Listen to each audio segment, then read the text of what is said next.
Welcome back to the second half of K24 This Morning's newspaper review. Of course, we're looking at the big story right now. It's all about allocation of revenue and how this can be done equitably and, of course, get to some sort of middle ground that has been pretty elusive 5 times on the floor of the Senate. Of course, we get your comments in at I am Jeff Mott. You can also get me at K24TV. Don't forget, you can also get yourself a copy of the People Daily. All that and more captured therein. And all you need to do is dial the number *550*4#.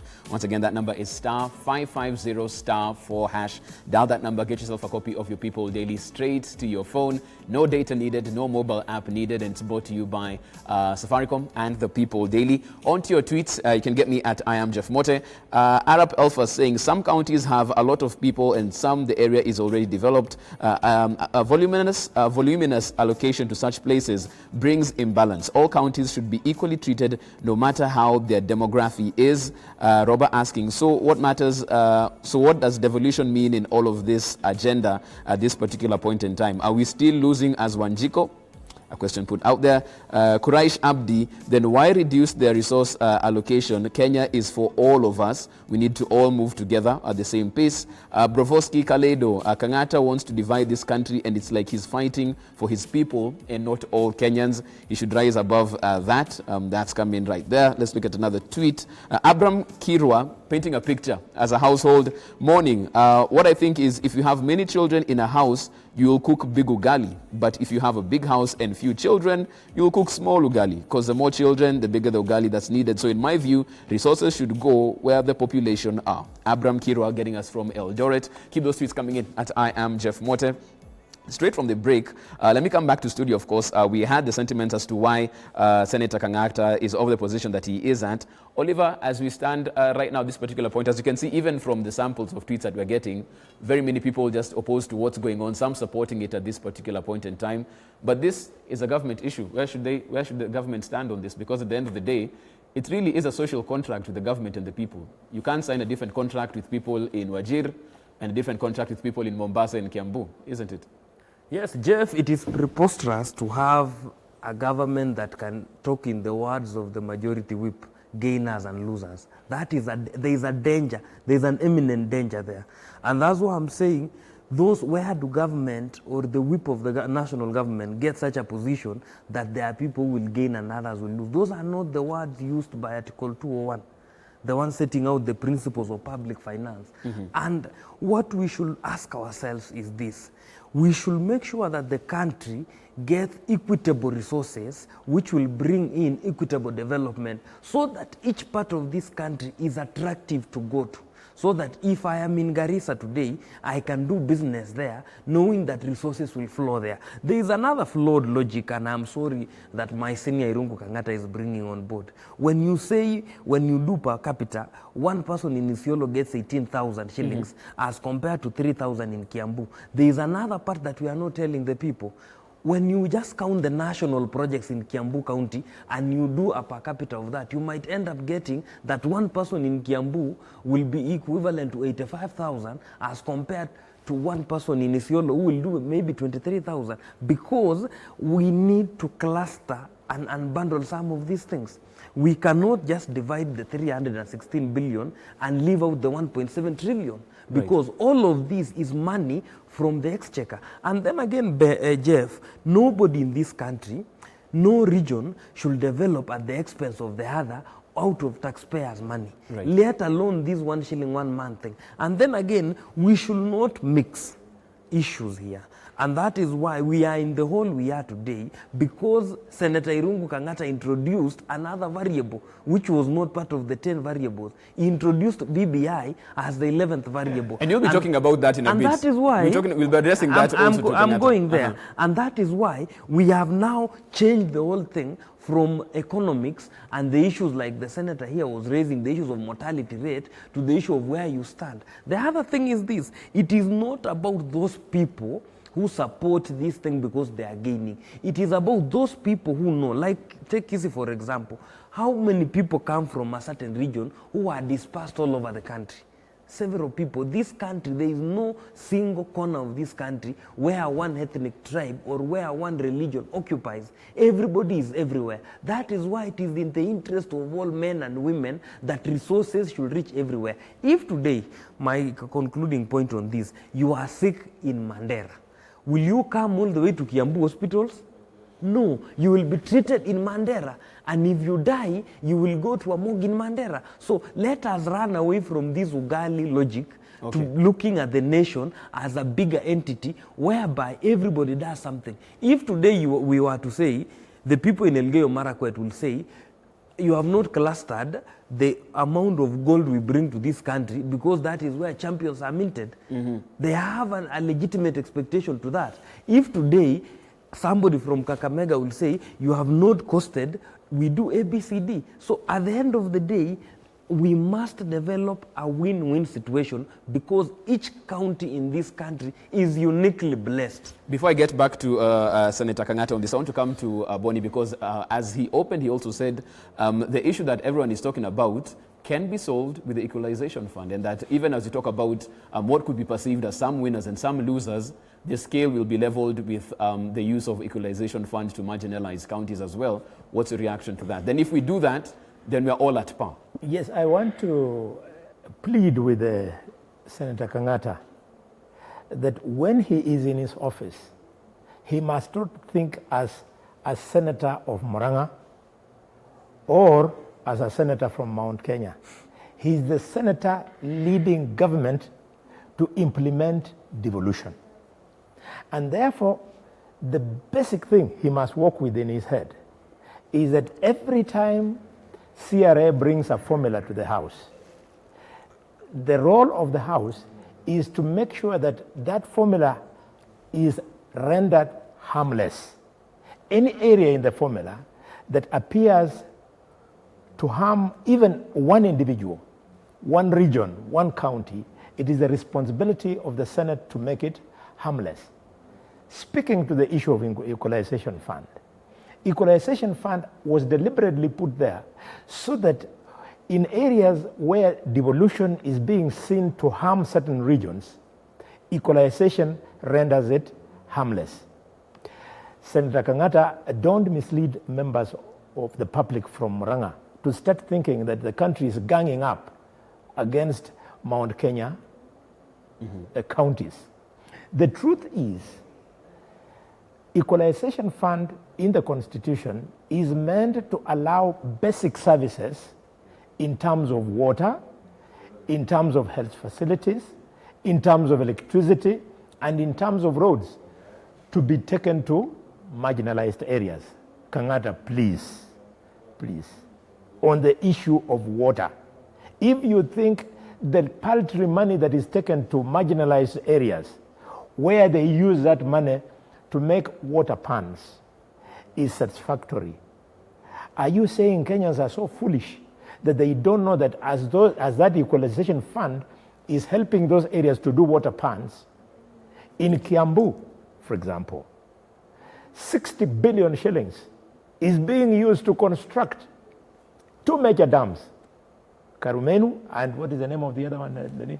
There are two major dams there, 60 billion shillings. So when you talk about this paltry money in marginalized areas of doing water ponds, you are insulting the intelligence of Kenyans. Secondly, Kangata, on the issue which you keep on going back to Kisii and going back to Kakamega instead of hitting the nail on the head, when you talk about roads, equalization fund, if it is going to be the one used to do roads, then how do you justify the fact that we have got a superhighway from Nairobi to Thika and it is now being extended far and beyond, and yet the areas who you want them to rely on equalization fund do not even have 2 lanes of that kind of tarmac road?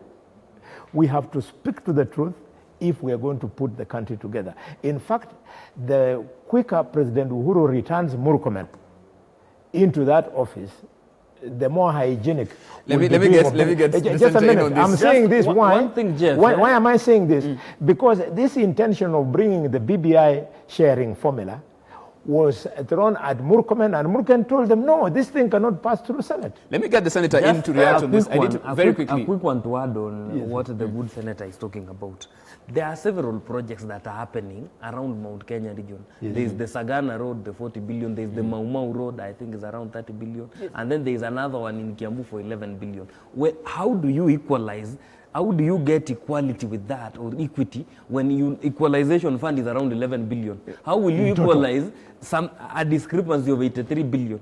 So we need to be honest with ourselves. Let me get Kangata in on this as well, because Kangata, that was what you spoke about, in the sense that this is really where that balance can be found, even if some counties might not get the revenue they want at this particular point. The equalization fund tries to set that record straight. But from what we're hearing here, Senator, the equalization fund really paltry as to compared to what really is being allocated right now.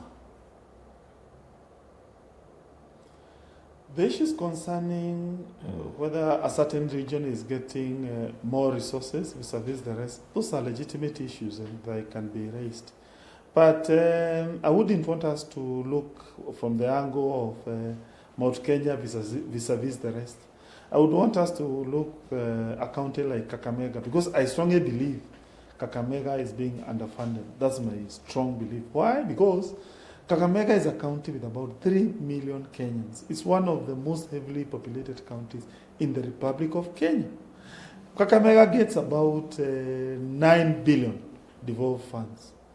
Compare that with my brothers and sisters from a certain region, where when you combine their population, it comes to about 1.5 million, but they get a total allocation of about 35 billion.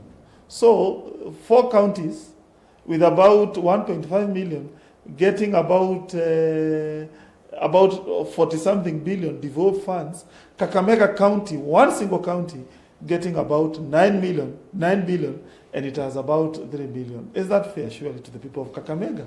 I think we need to do a little bit rebalancing, but that will not mean that certain regions are going to be suppressed. We will continue having a situation where the devolved funds in Isiolo per person is about 20,000 shillings per person, but in Kisii, they will still remain at about 4,000 Kenya shillings per person. That's okay, and I agree, by the way. Devolution is meant to assist the marginalized, those people who are away from the center. And I agree the small communities need to celebrate devolution, and devolution must somehow remain skewed in their favor. Because one, they may not be able to mobilize and come to the center, where resources are usually divided. Two, historically, they have really been on the periphery, and therefore we need to continue assisting them. But still, I would imagine our brothers and sisters in places like Kakamega and Kisii, they need a little bit of a formula that takes to account their health concern, their agriculture. For my brothers and sisters in a place like, let's say, Kwale, equalization fund needs to be fast-tracked. By the way, it has never come into fruition. And the other time we were in Senate Business Committee, we tried to push for the prioritization of that fund, for that bill. My brothers who are fronting for the status quo opposed it. They opposed it, and I thought, hey, why should they oppose, whereas we want to fast-track a bill that is going to ensure we unlock equalization fund, which is a lot of money. Okay, and Senator Kangata, I want to jump in because of time. I want to jump in there as well. Number two. Senator, I just want to jump in there as well and ask, because of time, we have less than 4 minutes to go. Some people are saying that with where this particular issue stands at this particular point in time, 5 times in, going for round 6 next week, this blame really just lands at your doorstep, in the sense that in between these particular debates, you should have done sufficient whipping. So by the time it gets to the floor of the House, you have sufficient numbers. But now people are looking at you and Pogisio and saying that you're the lieutenants at the front and you're failing on this particular job at hand. What's your reaction to that sentiment? First, we always give respect to people having a divergent opinion. There has been several discussions for almost 6 times. And we thought, okay, it is good that we allow now senators now to make a decision. And by the way, the debate was not finalized. That was just one amendment, which was very positive, by the way. It was even crafted by the people who later on changed their mind. As confirmed by Senator Mogeni, he is the one who gave me that idea. He is the one who said, why can't we give this formula a 2-3 meritorium? It was not my suggestion. It was a suggestion by my brother from Nyamira. And therefore, we thought of being fair, allowing senators to make a decision. They make the first decision. They still have it. They still have time to go and discuss and finally make a resolution concerning the substantive report. It is still there.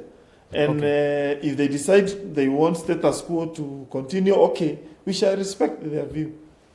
Let me bring it back to studio, because even on that floor of the House, Oliver, let's not forget we had Senator Orengo speaking about the fact that the reason why the Senate is where it is, especially with regards to this, is the fact that the president was inaccessible. He couldn't be found, and just to bring some direction as far as this is concerned, this is the same parliament that has been speaking about executive overreach into the business of either the National Assembly or the Senate. Shouldn't this be the time they prove themselves as a house instead of turning and pointing the finger at inaccessibility of the president? I think, Jeff, we must call at times a spade for what it is. When you fail to do your duty, don't transfer blame. When they were removing Murkomen, the president was accessible. When they were removing Kindiki, the president was accessible. At times, we need to be serious with Kenyans. We can't take Kenyans around in circles. We are told that there are people in that Senate who drop the name of the president and the former prime minister. Every time when a discussion hits a snag, they say, I have talked to so-and-so, I have talked. This name dropping are this. So at some point, the buck must stop somewhere. And the point we are passing out is this really. For the last 8 years, when Senate and the Senate leadership passed all government bills, it was the same Uhuru Kenyatta who was the president. What has happened now? The reality is this, Jeff, and the spade is this, that we have a weak leadership in the Senate. Don't transfer the blame to Uhuru Kenyatta. Whereas Uhuru Kenyatta might have his role to play as the party leader of Jubilee, and he ought to have built consensus outside the Senate. But when it comes to the House itself, Pogisio on the day of this discussion was airborne going to Tanzania. He is the majority leader. Although he's the majority leader of Jubilee, he comes from Kano. So the question we need to ask ourselves, if Pogisio was really serious about the issue of revenue as the CRA formula passing in the House, he ought not to have been traveling. He should have concentrated his mind and partnered with my friend Irungu Kangata to make sure the thing works. And then again, what does senators need from Uhuru Kenyatta to pass a revenue bill which is about talking? CRA has already provided the models. It is up to them to narrow down and choose one that works for all of us. Right. And choose one that unites the nation. Senate is the house of union. It's the house where the tribes, the counties, the religion, that is the uniting pot of this country. We can't run away from the point that is an ethno-majoritarian nation. And it is at the Senate where we forge the fabric of one nation. And that is their role. They have a role which constitutionally under Article 95, 96, they have been given, 96, it has been given to Senate. So them passing the baton to Uhuru Kenyatta, I think is just them trying to be sharp. Okay. And this issue again, finally. Just 1 second, I have a WhatsApp message I want us to read, and then I'll come back to you. Let's have it up on screen. The issue. Just 1 second, 1 second, Oliver. I can feel you're passionate about this one. Just hold on to that. To my comment, what I can only say is that the responsibility given to some leaders for allocation of revenue are misused, and we all believe to make a new beginning in the coming elections. So, of course, that also weighing into what might be happening right here. We have, I think, 3 minutes to go on this one. Amazing how time flies. You donate it to Daktari. Okay, Yes. Daktari. I would like to appeal to Kangata to do his work for now. An attempt to speak to a moratorium on the application of the formula is to assume that 3 years from now there will be no Senate. There will be another Senate at that time. It will discharge its function. Right. Secondly, The utterances by Orengo confirm one thing, that aging is real. Orengo is a senior counsel. He should be the one who should be advocating for the doctrine of separation of powers between the executive, the judiciary, and The parliament. Now here is a senior counsel who wants to take instructions from the executive when the very constitution contemplates a situation whereby the three institutions will operate independently. We want to urge Senator Orengo to accept that they missed it by a mile. They thought by going into handshake and BBI, they would be taking breakfast, lunch, and dinner at the State House. This is not what they are getting. They should concentrate on doing their work in Parliament, and their work is not defined in the report of BBI, the way they are attempting it to bring into the formula. It is defined in the standing orders. It is defined in the Constitution of Kenya, period. Okay, and let's have that last word from Senator Kangata, because you did bring in quite an explosive variable, Senator, when you spoke about if this doesn't go through, you brought in the BBI as a bargaining chip as well, and support or lack thereof of the BBI. You have 2 minutes to close on this one. Are these two mutually exclusive? Do they go hand in hand? And why that particular direction, Senator? Let me first thank BBI proponents. I think we saw support from my brother Orengo. He supported my amendment, and I'm glad with that. And he's a major proponent of BBI, and therefore BBI is strong, and we continue working together as people who are proponent of BBI. But of course, we continue urging senators to take into account that if the amendment that was being pushed by myself passed, no single county was going to lose money. I thought that was their main concern. You don't lose money this year, you don't lose money next year, you don't lose money the other year. Then by that time, those of us who believe in BBI, we devolve 35% of the national revenue. Once you devolve that, everyone is happy. My brothers and sisters in Garissa are happy, Mandera they are happy, Mombasa they are happy. Everyone will be happy, and therefore no one will feel discriminated. But I guess those who are not happy with our amendment, they are not firm believers of BBI. They don't believe strongly that indeed we shall devolve 35% of our revenue. They don't. Otherwise, if they do, they would have said, yeah, okay, we agree. We are having BBI next year or maybe late this year. We devolve 35% of all national revenue. And then, by the time the formula kicks in, everyone is happy. Senator, we'll have to leave it at that. Now I was trying to cure. Okay, Senator, I think we'll have to leave it at that.